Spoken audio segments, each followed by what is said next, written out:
घर देखी बाबा बियाह ठीक केलनि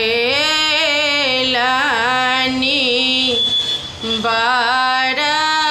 देखी केलनि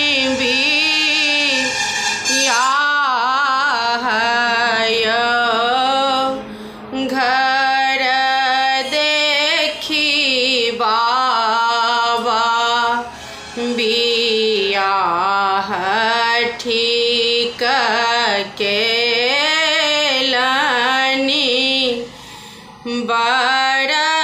देखी केलनि बियाह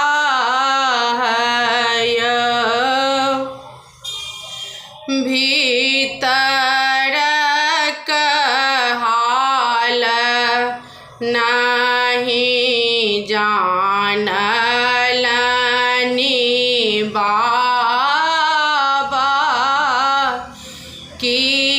किस्मत लिखल भगवान भीतर हाल नहीं जानलनि बाबा किस्मत लिखल भगवान आबू है बेटी जांघ धरी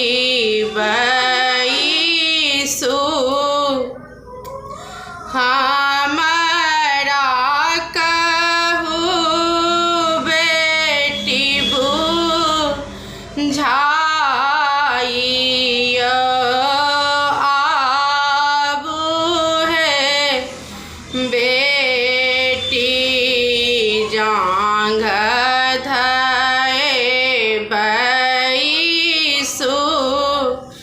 हमरा कहू बेटी बुझाई कोने कोने दुख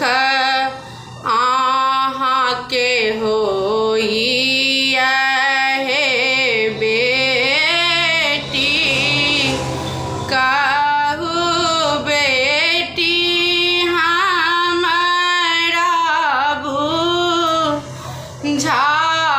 बुझाई कोने कोने दुख आहाँ के होई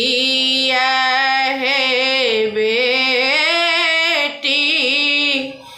कहू बेटी हमरा